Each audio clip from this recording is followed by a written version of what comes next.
Bonjour à toutes et à tous.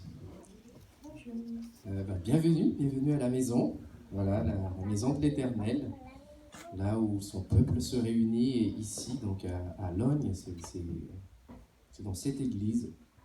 Bienvenue à la famille de l'église de Logne, ici, et bienvenue également aux visiteurs, s'il y a des visiteurs.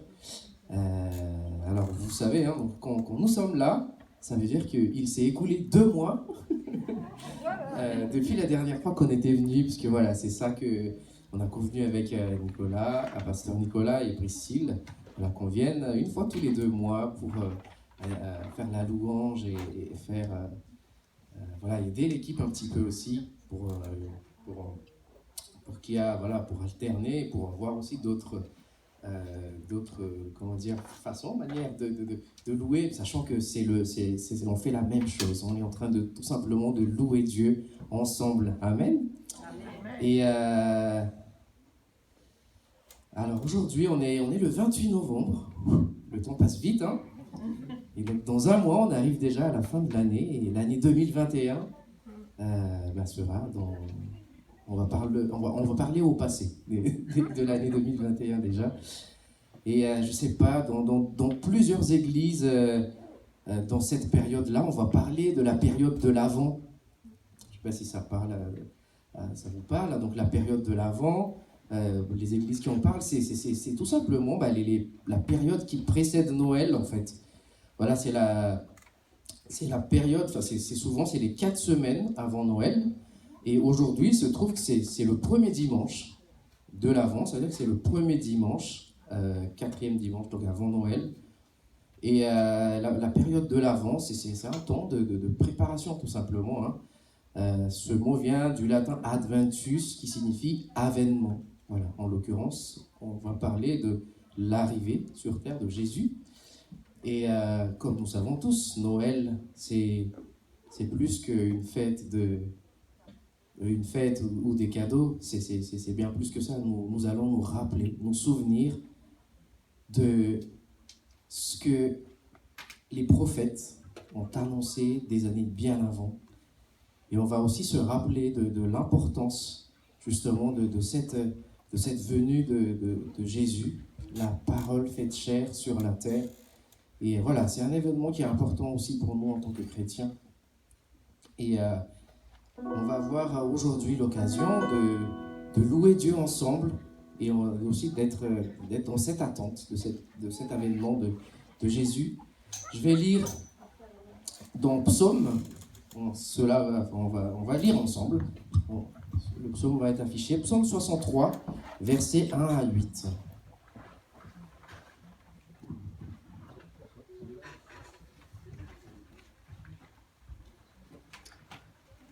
Ô Dieu, tu es mon Dieu, je te cherche. Mon âme a soif de toi, mon corps soupire après toi, dans une terre aride, desséchée sans eau. Ainsi, je te contemple dans le sanctuaire, pour voir ta puissance et ta gloire, car ta bonté vaut mieux que la vie. Mes lèvres célèbrent tes louanges. Je te bénirai donc toute ma vie. J'élèverai mes mains en ton nom. Mon âme sera rassasiée comme des mets gras et succulents, et avec des cris de joie sur mes lèvres, ma bouche te célébrera. Lorsque je pense à toi sur ma couche, je médite sur toi pendant les veilles de la nuit. Car tu es mon secours, et je suis dans l'allégresse à l'ombre de tes ailes. Mon âme est attachée à toi, ta droite me soutient. Amen. Et c'est ce que nous voulons encore une fois vivre ensemble cet après-midi. Élever nos mains en son nom, célébrer sa bonté à travers nos cris de joie. Et dans le psaume 24, qui ne sera pas affiché, il dit également ceci. Porte, élevez vos linteaux, élevez-vous, porte éternelle, que le roi de gloire fasse son entrée. Qui est ce roi de gloire? L'Éternel, fort et puissant, l'Éternel puissant dans les combats. Porte, élevez vos linteaux, élevez les portes éternelles, que le roi de gloire fasse son entrée. Qui donc est ce roi de gloire? l'Éternel des armées. Voilà le roi de gloire. Et on va tout simplement l'inviter cet après-midi. La Bible dit que Dieu siège au milieu de la louange de son peuple. Alors, tous ensemble, collectivement, nous allons frayer le chemin pour que Dieu puisse passer, pour que Dieu, sa présence, sa gloire descende sur nous. Ce n'est pas je dis souvent cela dans l'église où nous sommes, ce n'est pas l'équipe de louange qui emmène la présence de Dieu ou qui donne l'ambiance, c'est toute l'église en tant que peuple. C'est ce que Dieu recherche. C'est que tous ensemble, on puisse élever d'une seule voix, d'un seul cœur, une louange qui monte vers lui comme un parfum. Amen. Amen. Ouvrons les portes. Je vous invite à vous lever.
De l'Éternel.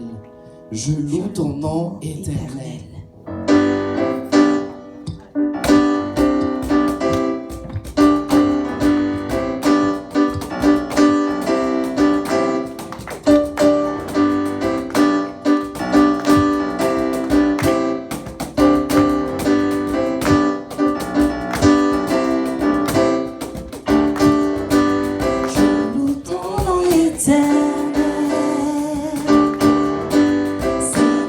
Célèbre ta bonté.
Notre Dieu, notre Père, c'est vraiment une joie pour nous d'être là tous ensemble ce matin. C'est la raison pour laquelle nous sommes là, c'est pour te louer. Nous sommes venus cet après-midi pour te louer, t'élever, pour te dire combien tu es bon, combien tu es fidèle. Et nous te demandons dans ta grâce d'ouvrir les yeux de nos cœurs, que nous comprenions, que nous puissions aussi admirer, t'admirer, te contempler dans ta magnificence. Et que on puisse, encore une fois aujourd'hui aussi, recevoir ce que tu as à nous dire, ce que tu veux nous révéler, ce qu'il y a dans ton cœur, pour comprendre combien est grand ton amour, combien tu es saint, combien tu es magnifique. Au nom de Jésus, j'ai prié. Amen. Amen. Amen. Je vous invite à prendre place. Le temps juste que je vous partage un petit témoignage rapide dans notre vie. Donc, nous avons déménagé, en fait, à Chevry-Cossigny, une petite ville à côté de Ozoir-la-Ferrière. Avant, on habitait à Noisiel, donc juste là. Et dans cette maison où nous avons emménagé, ben, il y a des travaux à faire, en fait. Et donc, on a fait venir une société qui devait, pour faire un devis. Donc, la société est venue. On a tout vu, on a regardé, ils ont vu. Donc, après, nous ont envoyé le devis que nous avons accepté.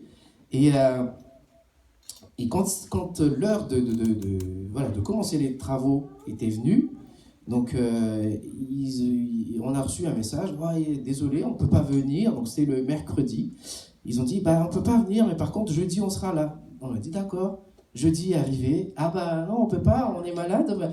Du coup, vendredi, et puis ainsi de suite. Et puis finalement, en fait, ils ne sont jamais venus. Et puis dans le week-end, ils ont dit, désolé, on va venir le lundi, on commencera le lundi. Et du coup, moi, en fait, j'ai posé une semaine de congé. Donc moi, il faut que je pose les congés pour... Donc je posais une semaine de congé pour commencer les travaux. Et avec Youbi, donc ma femme, on a commencé à enlever des choses, à déplacer des choses pour que ils puissent travailler. Et on attend lundi matin. Ils n'ont pas venu. À midi, personne. Dans l'après-midi, toujours personne. Et là, on commençait vraiment à être dans tous nos états. si quelqu'un peut comprendre cela. Donc, en tout cas, moi, ça m'a rendu vraiment furieux. Je dis, mais j'ai posé une semaine de congé, c'était pour... Et je savais pas trop quoi faire sur le champ. J'ai dit, allez, je vais faire moi-même les travaux. Alors, il faut abattre une cloison et tout ça. J'ai dit, finalement, je peux pas le faire. Donc, on va quand même si j'étais un petit peu, je pense que j'étais vraiment fâché. Ils disent rien, ils donnent pas de nouvelles. Et ça m'a vraiment un peu... Et tout d'un coup, en fait, dans l'après-midi, comme ça, j'entendais vraiment la voix du Saint-Esprit qui me dit, prends un temps de louange là, parce que c'est pas bon. Parce que si ça continue, voilà. Et imaginez-vous que, en fait, pendant cette semaine-là, on a envoyé les enfants chez la famille, parce que, justement, il y aura de la poussière et tout ça. Et puis on a dit, Et donc les enfants étaient partis, même la petite dernière qui a 3 ans, donc c'était la première fois où elle est partie. Et donc nous, avec Yobi, on était là, et puis moi, je ne savais pas quoi faire. Et je mets de la musique de louange, et je commence à louer doucement, parce que c'est pas facile de passer d'un état. Donc je mets doucement, et je loue. Et j'étais en train de louer, petit à petit, mon cœur était parti dans la louange, et je commençais à tout simplement à exprimer de la reconnaissance. Reconnaissance. Et les enfants n'étaient pas là. Alors je commençais à remercier Dieu pour les enfants. Je citais un par un les prénoms des enfants. Et moi-même, j'étais étonné de ce que je disais dans la prière. Je savais que c'était le Saint-Esprit. Pour prier pour eux, chaque enfant a son caractère spécifique. Et je priais Dieu pour les enfants. Et en fait, petit à petit, mon attitude a changé, tout simplement. Et les travaux sont toujours pas faits, la situation n'a pas changé, mais moi j'ai changé, mon attitude a changé, et en fait, du coup, tout d'un coup, mes yeux se sont ouverts, et là, en fait, avec Youbi, on a dit, les enfants ne sont pas là, ça fait très très très longtemps qu'on n'était pas tous les deux seuls, sans les enfants, Alors du coup, voilà, on a dit, on va profiter de ce temps ensemble. Et du coup, on a pu voilà, profiter de faire des choses ensemble, de ce qu'on faisait plus trop, en fait, voilà, en tant que parents de jeunes enfants. Et ce que je voulais juste vous partager à travers ce petit témoignage, c'est peut-être que, voilà, que vous, quelqu'un ici, passe par des choses comme ça, une déception, quelque chose qui ne s'est pas passé comme vous avez prévu, ou le résultat n'est pas celui attendu. En tout cas, voilà, ça peut nous provoquer des déceptions, des frustrations. Et voilà, comme moi, j'ai pu passer ce temps-là, essayez dans ces moments-là juste d'entrer dans un temps de louange à Dieu. Et notre cœur va changer d'orientation. Et c'est ça qui est important, c'est qu'on reste toujours dans la reconnaissance. Peu importe dans quelle situation on se trouve, on reste avec un cœur de reconnaissance.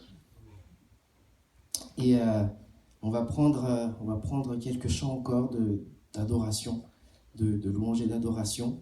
Je voulais vous dire que voilà, Dieu, quand il ferme une porte, il ouvre une fenêtre. C'est pas de moi, c'est un pasteur qui l'a dit, mais tellement c'était ça ce que j'ai vu. J'ai vu que des choses négatives dans ces travaux. Et tout d'un coup, j'ai vu cette fenêtre qui était, on va pouvoir profiter aussi du temps ensemble avec Obi. Et c'est important. Et dans son amour, Dieu ne nous laisse jamais tomber. Dieu ne nous abandonne jamais. Son amour pour nous est tellement fort. Et dans Romains 8, je pense que vous tous connaissez ce verset, Romains 8, au verset 37. Mais dans tout cela, nous sommes bien plus que vainqueurs par celui qui nous a aimés. Oui, j'en ai l'absolue certitude.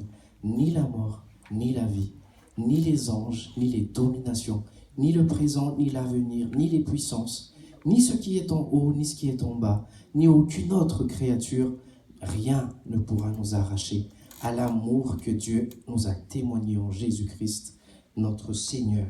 Amen. Et son amour nous transforme. Alléluia.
Et on a passé un temps important aussi dans l'église.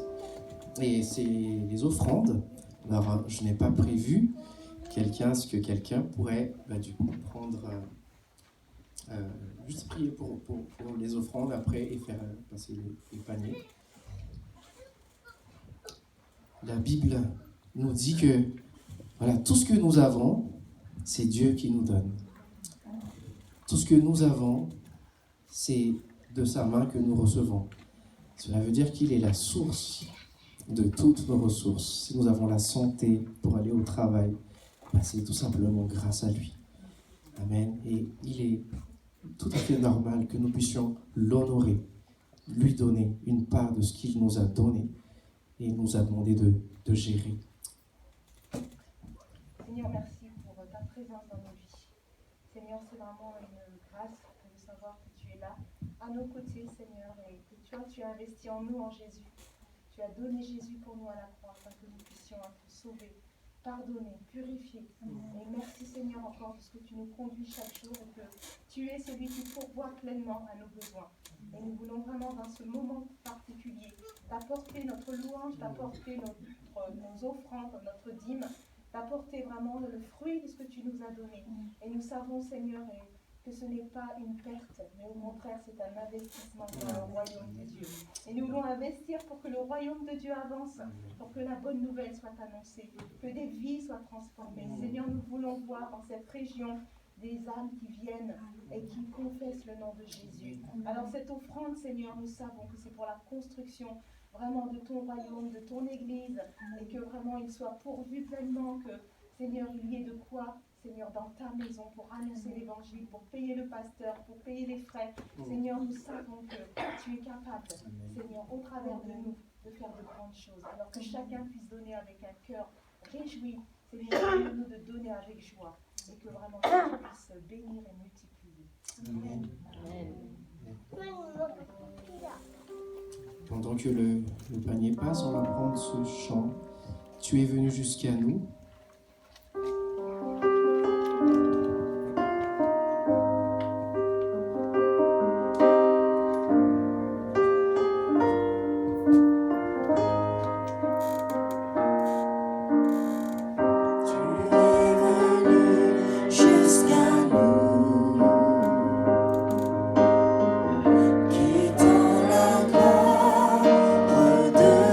Ton ciel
pouvoir rejoindre les classes respectives.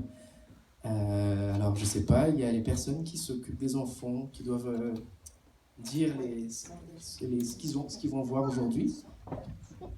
Alors, ils ne sortent pas tout de suite. On va prendre un chant pour les enfants avant qu'ils sortent. Oui. Ou est-ce que... Bon, j'ai eu la réponse. Bon, on va prendre un chant pour les enfants avant qu'ils sortent. On va prendre ce chant qui dit « Mon Dieu est si grand, si fort et si puissant ».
Dieu, les enfants, c'est une vérité. Et les enfants vont pouvoir maintenant rejoindre. Alors, non, j'invite la personne ou les personnes qui vont, pour nous dire ce que les enfants vont voir aujourd'hui. Oui.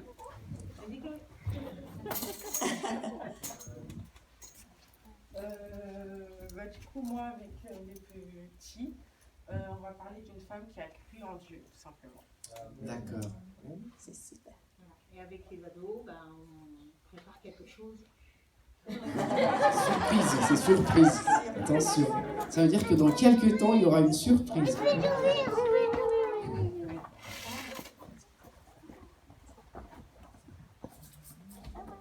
Ok.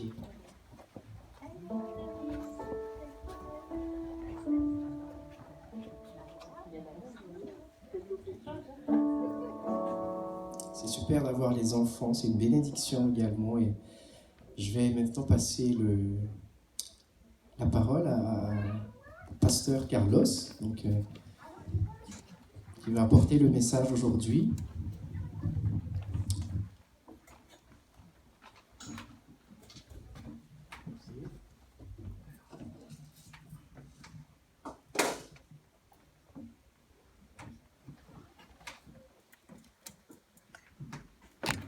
Aujourd'hui, premier dimanche d'Avent, je vous invite à réfléchir à l'importance de Noël. Comment le Verbe s'est fait chair en Jésus-Christ. C'est un temps de préparation pour Noël. Préparation pas pour faire la fête, mais pour comprendre quel est le mystère de la naissance de Jésus et de partager bien sûr cette bonne nouvelle avec notre famille, avec nos amis. Alors le texte de la naissance, qui décrit la naissance de Jésus, se trouve dans les évangiles de Matthieu et de Luc au début. Alors vous pouvez lire ces chapitres avec vos enfants pendant ce temps d'avant. Les évangiles de Matthieu et Luc nous racontent en détail comment le Fils de Dieu est venu à ce monde, comment il est né à l'extérieur d'une auberge, dans un obscur village juif, et au grand jour de l'Empire romain. L'histoire est généralement embellie lorsque nous la racontons. Mais cette histoire est plutôt cruelle. La raison pour laquelle Jésus est né à l'extérieur de l'auberge, c'est parce que tout était plein à cause du recensement et il n'avait pas de place pour des autres personnes et pour une dame, une maman qui était en train de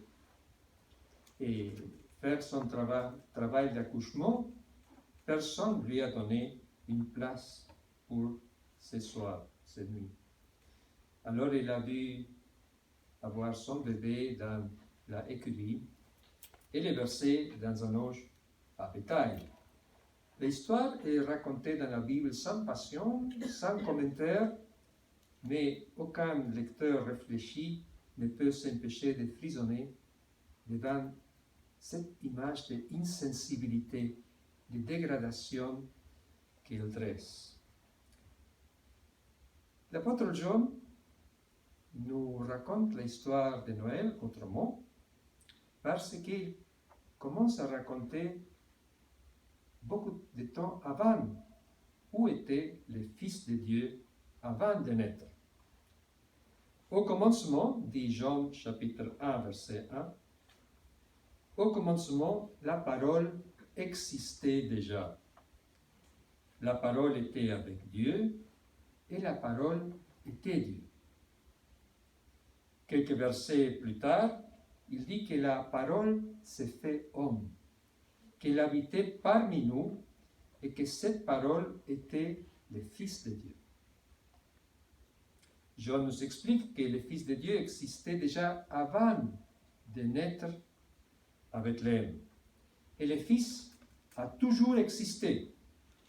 Il était avec Dieu, alors c'était une personne différente, distincte de son Père. Il était Dieu, de la même nature que son Père. Alors le Fils n'était pas créé, au contraire, tout a été créé par lui et pour lui, c'est Colossiens 1, 16. C'est aussi par lui aussi que le Père a créé l'univers, Hébreux 1, 2. Alors, étant des conditions divines, il s'est dépouillé soi-même, il a pris la condition de serviteur. Ça s'écrit en Philippiens chapitre 2, 5. Nous pouvons voir comment l'apôtre Jean dit dans le chapitre 1, 14 que la parole s'est fait homme. Le Fils est né comme un bébé à Bethléem. Le texte dit, la parole s'est fait homme, il a habité parmi nous, plein de grâce et de vérité. Nous l'avons contemplé, sa gloire, une gloire comme celle du Fils unique du Père. Alors, la parole a habité parmi nous. En grec, le mot habiter, il est traduit aussi en français comme il a planté la tente, il a campé. Et ça fait référence au tabernacle, à la tente que le peuple d'Israël transportait dans le désert pour faire créer la conscience parmi les peuples que Dieu était présent avec eux. Comment est-il possible que Dieu se fasse homme et que vienne habiter parmi nous? L'apôtre Paul nous dit que ça, c'est un mystère. On ne peut pas comprendre l'amour de Dieu. Le fait qu'il vivait parmi nous nous a permis, comme dit Jean, de contempler sa gloire. Dieu est entré dans notre histoire, dans la chair, afin que nous puissions le voir par Jésus-Christ. Jean dit dans sa première épître que lui et les gens de son époque ont entendu, ont vu avec ses yeux, ont contemplé, ont touché, ils ont été témoins et que c'est pour cela il nous annonce que le Verbe s'est fait chair. Ça s'écrit en 1 Jean chapitre 1. Jean nous écrit tout ça pour que nous comprenions qui est Jésus, sa véritable identité. Jean nous explique que le Fils de Dieu n'a pas pris l'apparence d'un homme, mais qu'il était un vrai homme comme chacun de nous. Mais à l'époque, il avait déjà, comme aujourd'hui, des personnes qui avaient une image déformée de Jésus-Christ. Au cours de l'histoire, il y avait deux tendances. Une tendance, c'était de voir Jésus uniquement comme un être humain. Et l'autre était de voir Christ comme Dieu uniquement. Entre ces deux extrêmes, il y avait plusieurs formes de fausses doctrines, de croyances par rapport au Fils de Dieu. L'apôtre Jean fait référence à une de ces croyances qui remettait en question la humanité de notre Seigneur Jésus, et ça a été écrit en 1 Jean chapitre 4, versets 1 à 3. Il nous met en garde. L'apôtre Paul nous dit: ne vous fiez pas de tout esprit, mais mettez les esprits à l'épreuve, pour savoir s'ils sont de Dieu, car plusieurs prétendus prophètes sont venus dans ce monde. Et après, il nous dit comment identifier les faux prophètes. Voici comment identifier l'Esprit de Dieu. Tout esprit qui reconnaît que Jésus est le Messie venu en homme est de Dieu. Et si un esprit ne reconnaît pas que Jésus est le Messie venu en homme, il n'est pas de Dieu. C'est l'esprit de l'Antichrist. Alors, à l'époque à laquelle l'apôtre Paul écrivait, il y avait des gens qui faisaient la dichotomie entre l'esprit et le corps, ou le matériel. Ils méprisaient tout ce qui était du monde,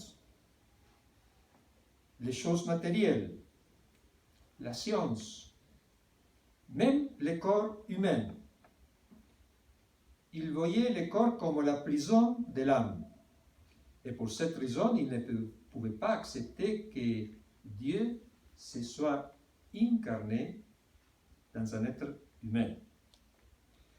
Ces mouvements, on l'appelle aujourd'hui le gnosticisme. Gnosis, en grec, signifie la connaissance. Ça veut dire les gens qui cherchaient une connaissance spirituelle, spéciale, qui n'était dans l'écriture, qui n'était pas scientifique non plus, mais une certaine connaissance mystique. Et ces mouvements s'est développé plus tard, dans les 12e et le 3e siècle, dans l'Empire romain. Alors, comme que des êtres humains étaient emprisonnés, les âmes étaient emprisonnées par les corps dans ce monde matériel. Et que c'était fait à cause d'un dieu inférieur qu'ils appelaient les démiurges, qui avait emprisonné les âmes dans le corps. Et ils croyaient un être supérieur qui pouvait donner la connaissance pour faire la différence. Aujourd'hui, on voit aussi cette tendance. On le voit dans nos églises, certains mysticismes, de chercher une connaissance spéciale qui n'est pas dans la Bible, qui n'est pas dans la science, mais des gens qui essayent de trouver une connaissance spéciale qui sort de l'intérieur. Mais on le trouve aussi dans la New Age, dans la scientologie. Mais aujourd'hui, ce sont rares des personnes qui nient l'humanité de Christ. C'est plutôt le contraire qui arrive. Et c'est comme Arius, qui dans le 4e siècle un théologien d'Alexandrie, il niait la humanité de Christ. Et il pensait que le Christ était créé par le Père. Alors il était une créature. Et il y avait une nature différente au Père, selon lui, selon Arius. Alors les témoins de Jéhovah ont cette idée aujourd'hui que Christ n'est pas vraiment Dieu, est plutôt un homme, un être humain. Il y a un petit peu de divinité, mais n'est pas totalement Dieu. Et qui encore croit que Christ n'est pas totalement Dieu? Bon, les théologiens libéraux, les protestants libéraux croient aussi que Christ était plutôt un homme. Alors on peut voir comme une sorte d'arianisme revient dans nos jours. Alors on peut toujours voir ces deux tendances entre ceux qui essayent de comprendre Christ plutôt comme un être humain et des autres qui voient Christ plutôt comme Dieu et nient la partie humaine. C'est impossible de connaître toutes les différentes sectes qu'il y a aujourd'hui. Mais le mieux que nous pouvons faire, c'est de bien étudier la parole de Dieu, afin qu'une fois que nous sommes devant des choses qui sont un peu bizarres, on puisse faire la différence. L'Église primitive a beaucoup parlé sur le sujet de la nature de Christ, sur la personne de Christ. Et oui, parce que la Bible est difficile de comprendre dans ce sens-là. On voit des textes bibliques qui nous expliquent que Christ était Dieu, et on voit des autres textes bibliques qui montrent sa humanité. Alors, comment relier la divinité et la humanité de Christ? Ça, c'était le débat des 4 premiers conciles œcuméniques qui se sont maintenus dans les années 300 à Nicée, à Constantinople, à Éphèse et à Chalcédoine. Et dans ces conciles, on parlait justement sur l'identité de Christ. Et c'est très intéressant, vous pouvez simplement chercher en Wikipédia les conciles œcuméniques, et là vous pouvez trouver l'information de comment les gens ont débattu sur le sujet de l'identité de Christ. Christ s'intéresse à ce que nous pensons de lui. En effet, il a posé la question à ses disciples. Qui suis-je d'après les hommes? C'est qui, moi, après les hommes? Et ça, c'est en Marc 8, 27, il a posé cette question à ses disciples. Et les disciples ont répondu ce que les gens disaient à l'époque de lui. Mais aucune de ces réponses est considérée autrement que simplement que Jésus était un être humain. Les gens ne voyaient pas Dieu dans la vie de Jésus. Lorsque le Fils de l'homme s'est fait homme, il a pris la nature humaine, mais sans perdre sa divinité. En Christ, nous pouvons voir le Père, dit Jean chapitre 14. Il a la plus haute place et un nom qui est au-dessus de tout nom, afin qu'au nom de Jésus, chacun plie les genoux dans le ciel et sur la terre, et sous la terre, et que toute langue reconnaisse que Jésus-Christ est le Seigneur. Ça, c'est Philippiens 2, versets 9 à 11. Alors, une question. Quelle application pratique pouvons-nous tirer de cela? En quoi est-ce que ça nous concerne que le Verbe s'est fait chair, que Christ est Dieu et homme en même temps? Est-ce que vous avez des réponses à proposer?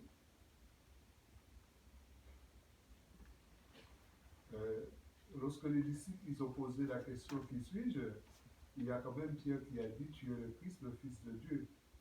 Quand même, Pierre il a reconnu Jésus le Fils de Dieu, celui qui était là-haut. Ouais. Oui, ça c'était à la fin du ministère. Et après, le Seigneur a pris le chemin de la croix quand Pierre reconnaît qui est vraiment Jésus.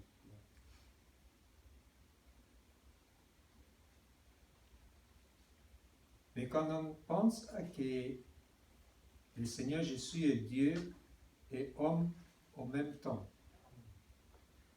qu'est-ce que ça peut impliquer pour nous, que nous sommes ses disciples?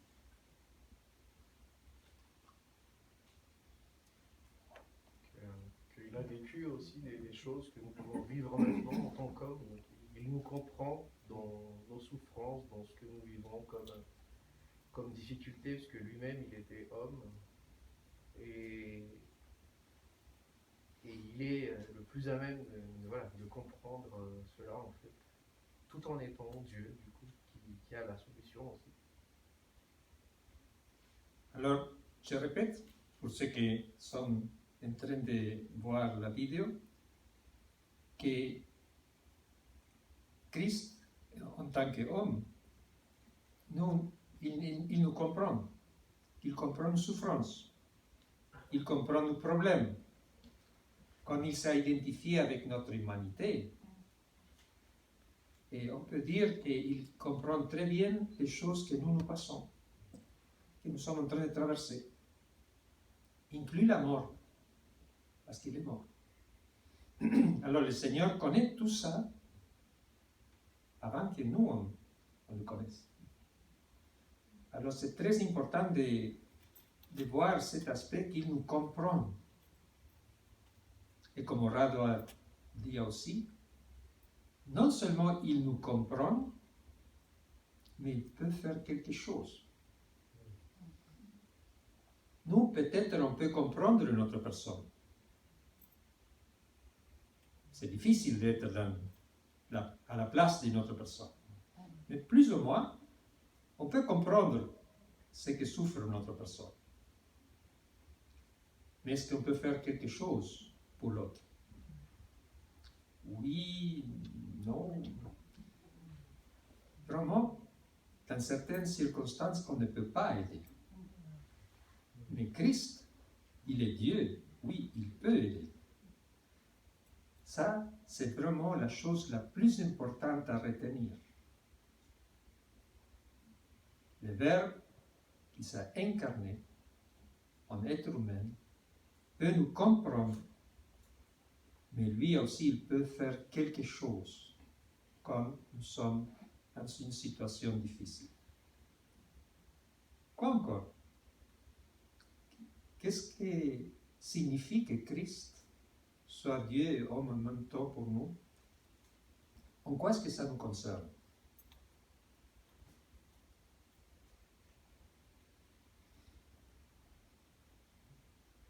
Pour notre salut.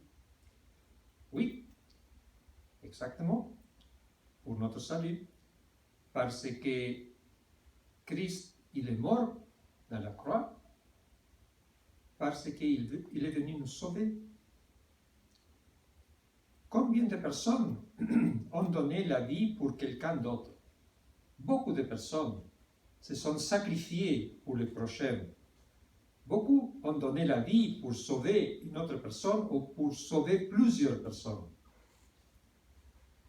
Mais Christ, il a donné sa vie pour nous sauver, pour nous pardonner nos péchés. C'est grâce à son sacrifice sur la croix que nos péchés peuvent être pardonnés. Si un de nous est cloué sur une croix, ça ne va pas donner le pardon de péché à les autres personnes. Mais Christ, qui est Dieu, qui a vécu avec nous, parmi nous, tenté comme tout, en toutes les choses, il a été tenté comme nous, mais il n'a pas péché. Lui, oui, il peut pardonner les péchés, parce que lui, il est Dieu. Alors, que Christ soit Dieu, c'est très important. Et c'est à cause de ça que nous pouvons être sauvés, que nos péchés peuvent être pardonnés, que nous pouvons nous réconcilier avec le Père. Parce que c'est grâce à son sacrifice que nous pouvons nous approcher de Dieu.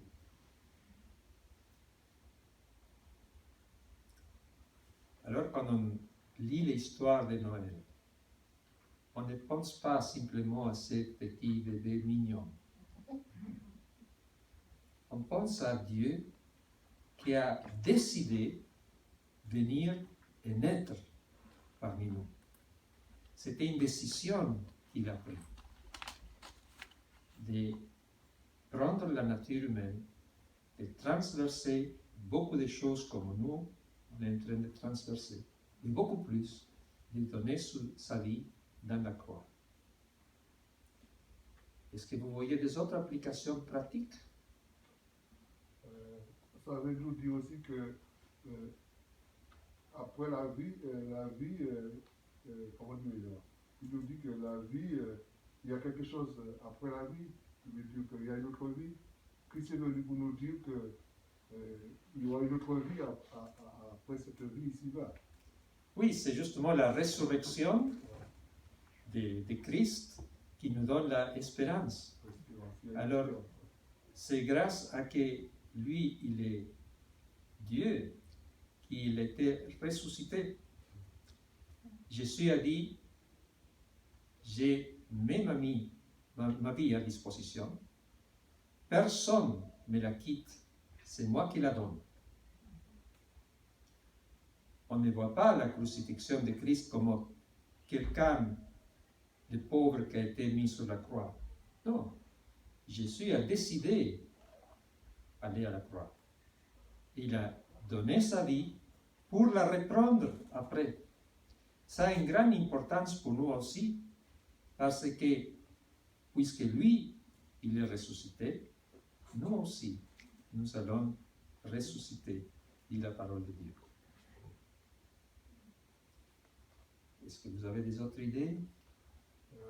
Moi aussi, j'ai encore. Oui, c'est bien. Bon, l'incarnation de Jésus, ça nous démontre aussi que Jésus est venu pour nous faire connaître le Père. Ça, c'est important. Oui. Comme dit l'apôtre Jean, chapitre 1, c'est parce que nous l'avons vu que nous pouvons voir le Père. Nous, personnellement, n'avons pas vu Jésus. Mais les disciples, les apôtres l'ont vu. Alors, ils nous ont transmis cette information. Parce qu'ils ont vu le Seigneur Jésus physiquement. Et pour cette raison, nous pouvons mieux comprendre le Père. Pas totalement, parce que Dieu, c'est un Dieu qui se cache. Mais on peut comprendre un petit peu mieux le Père grâce à Jésus. Vous vous rappelez, Philippe qui dit à Jésus, bon, montre-nous le Père et ça suffit. Et qu'est-ce que répond le Seigneur? Ça fait longtemps que je suis avec vous. Est-ce que vous ne l'avez pas vu? Quoi encore? Qu'est-ce qu'on peut voir? Oui. Moi, je voulais comprendre un peu par rapport à l'Église. Quand Jésus est venu, est-ce qu'il est venu installer l'Église à la barre de son Père ou comment? Si le Seigneur est venu pour installer son Église, oui. Il a dit ça. Qu'il est venu pour faire naître l'Église, et ça, c'est grâce à le Saint-Esprit qu'il a envoyé. C'est par le Saint-Esprit qu'il a envoyé après, que c'est aussi une personne de la Trinité, que l'Église est née. En Dieu le Père, le Fils et le Saint-Esprit, nous voyons la Trinité. Ce ne sont pas trois dieux différents, mais ce sont trois personnes distinctes avec la même nature divine. Oui. il a dit aussi, tu es pierre et sur cette pierre je bâtirai mon église. Oui. On a ça déjà. Et le Seigneur est la tête de l'Église. Oui.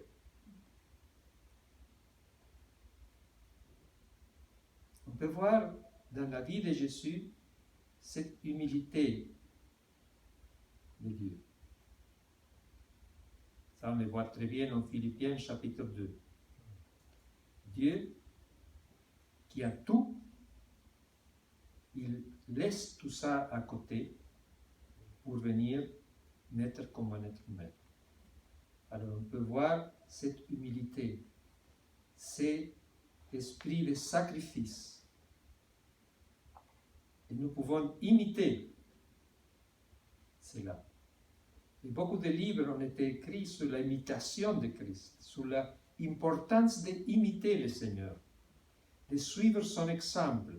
Le Seigneur l'a dit, exemple, je vous ai donné. Nous avons qu'à suivre son exemple, son modèle de service. Il a dit qu'il est venu pour servir, et ceux qui veulent être quelqu'un dans le royaume de Dieu doit être un modèle de service. Que les autorités dans le monde ont une philosophie différente de leadership que dans l'Église. C'est les leaders serviteurs. Nous pouvons aussi imiter Christ dans ses souffrances. Parce que Christ a été prêt à souffrir, nous pouvons aussi être capables d'endurer des souffrances à cause de l'Évangile, à cause de son nom, et de donner notre vie à cause de Christ. Son exemple nous montre aussi qu'il ne faut pas chercher la gloire, mais de donner notre vie en sacrifice. Et le Seigneur va nous récompenser pour ça. On ne va pas attendre de récompense dans ce monde. Comment lui, il a laissé des choses à côté, est-ce que nous sommes prêts à laisser des choses à côté, comme Dieu l'a fait? Parce qu'ayant tout, venir ici pour naître comme un simple être humain, Dieu a laissé beaucoup de choses à côté. Et je crois que l'incarnation de Christ est un exemple aussi pour l'Église, pour être incarné dans le monde. Nous ne sommes pas appelés à sortir du monde et de faire une communauté simplement à part. Oui, nous sommes une communauté chrétienne, mais nous devons continuer à servir dans le monde. Être incarné dans le monde signifie d'être en relation avec les gens qui sont autour de nous et de servir dans le monde aussi, d'être lumière, d'être sel dans le monde. Que le Seigneur vous bénisse et que le Seigneur vous donne un très joyeux Noël, que chacun de nous puisse se préparer pendant ce temps d'avant pour mieux vivre Noël, pour mieux annoncer la bonne nouvelle de la naissance de notre Seigneur Jésus. Amen. Amen.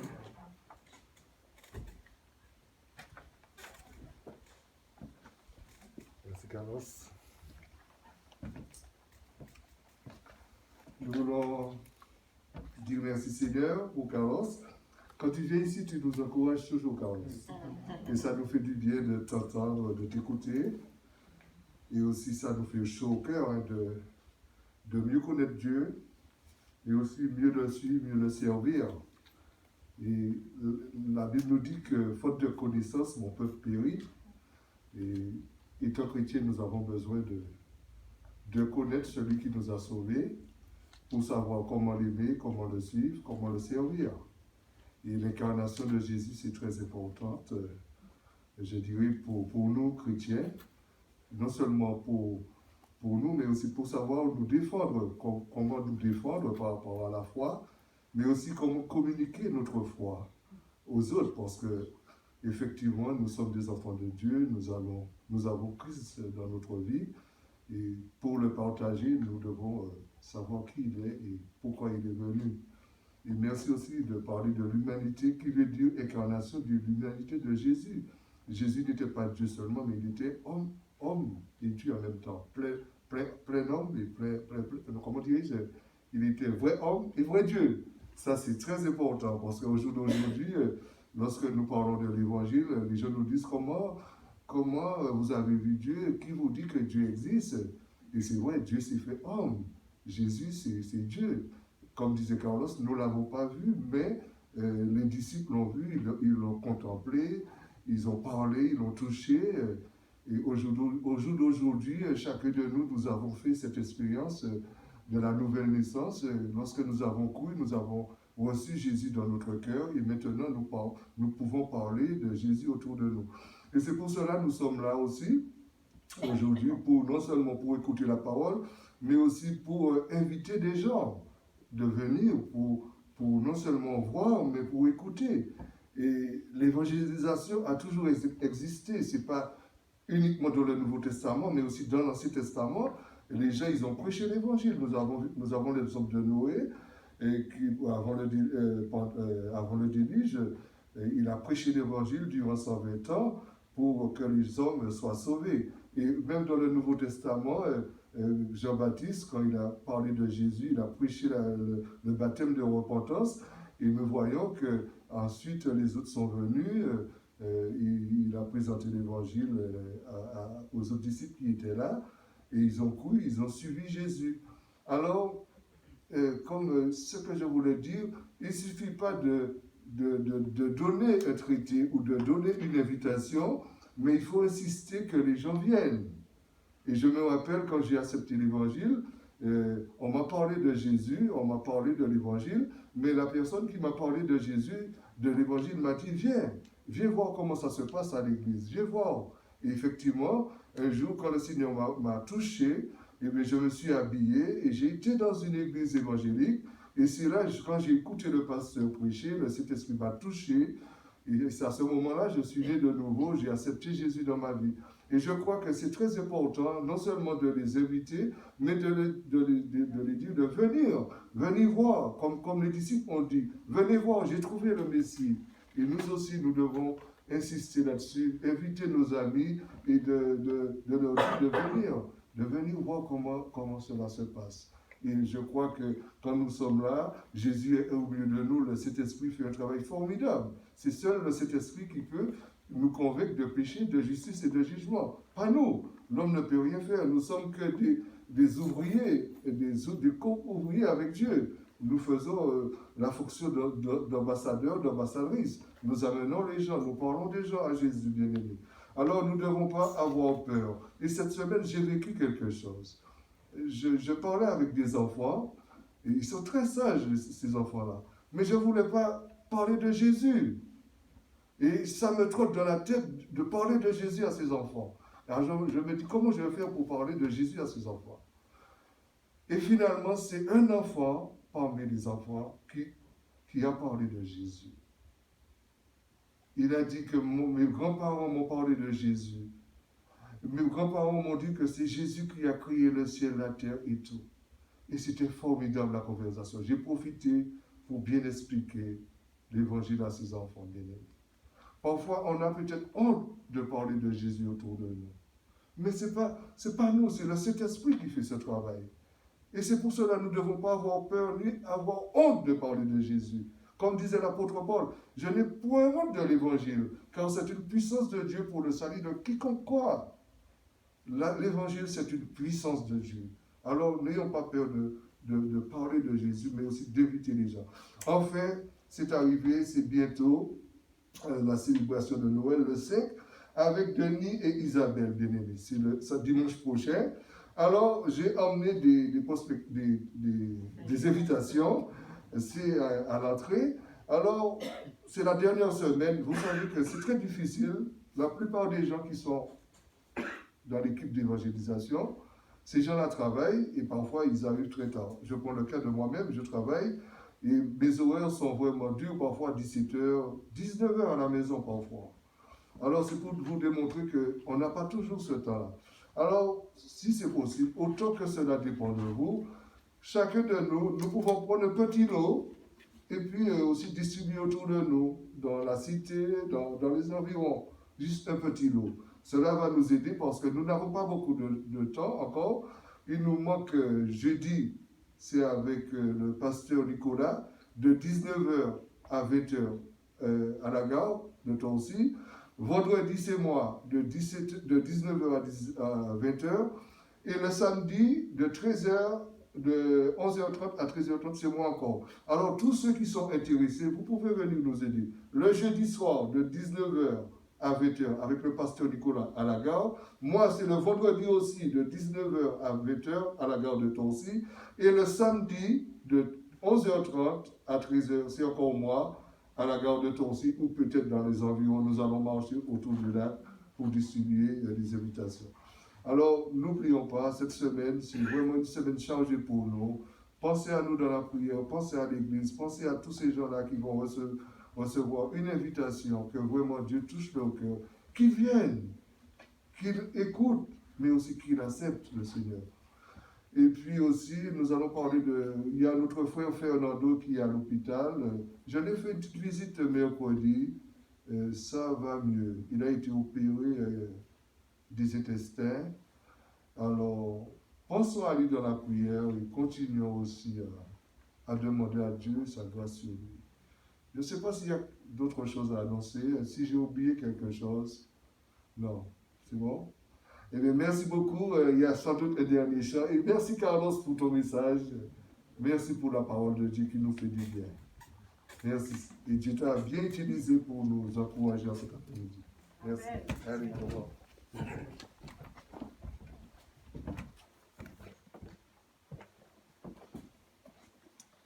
Amen. Alors voilà, notre culte touche à sa fin. Le culte ici, mais le culte de chacun de nous va continuer. Et comme voilà, nous ont dit pasteur Carlos et Eric, voilà, ça encourage, hein, ça donne vraiment du courage de savoir que voilà, nous sommes le sel et la lumière. Et on doit apporter quelque chose de différent. On se doit. Et je parle à moi-même. Et j'aimerais, pour terminer ce culte, Pasteur Carlos l'avait cité plusieurs fois dans son message, le texte de Philippiens 2. Donc je vais lire à partir du verset 5. « Ayez en vous les sentiments qui étaient en Jésus-Christ, lequel, existant en forme de Dieu, n'a point regardé comme une proie à arracher d'être égal avec Dieu, mais s'est dépouillé lui-même, en prenant une forme de serviteur, en devenant semblable aux hommes, et ayant paru comme un simple homme. Il s'est humilié lui-même, se rendant obéissant jusqu'à la mort, même jusqu'à la mort de la croix.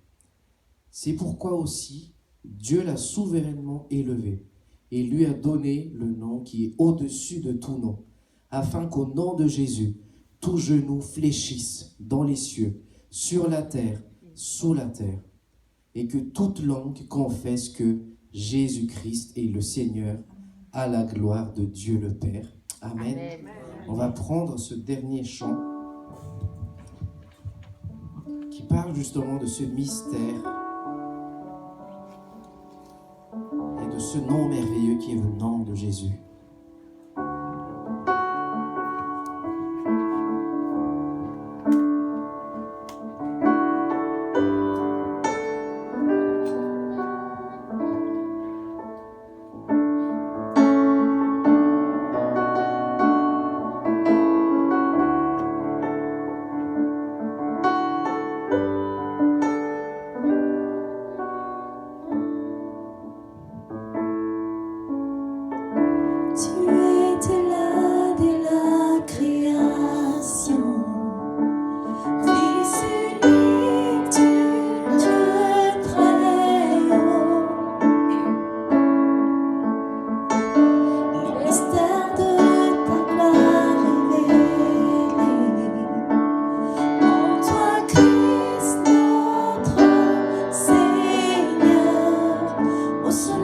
si merveilleux.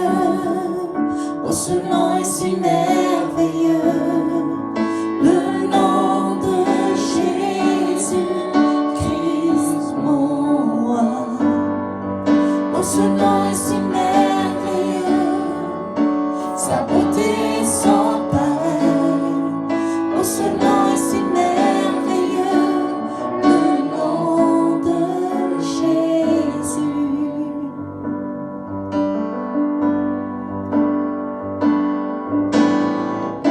Tu n'as pas voulu laisser sans nous. Alors Jésus, tu es venu.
semaine On va remercier, à tous. on va prier pour nous séparer. Merci Seigneur parce que tu es là, tu étais là, tu es présent. Et merci pour ce que tu nous as donné aujourd'hui. Et nous pensons que tu as aussi agréé à accepter notre louange et que sois honoré, sois glorifié Seigneur Jésus. Je te prie pour chacun de nous ici maintenant que tu puisses nous accompagner, nous protéger. Et je prie particulièrement pour ce temps de dimanche prochain d'évangélisation aussi, que des personnes puissent venir, Seigneur, que des personnes soient touchées et que des âmes soient sauvées dans le nom de Jésus. Amen. Amen. Les amis, bon dimanche, bonne fin de journée plutôt, parce que c'est le soir là maintenant, et bonne semaine à tous. Merci pareillement.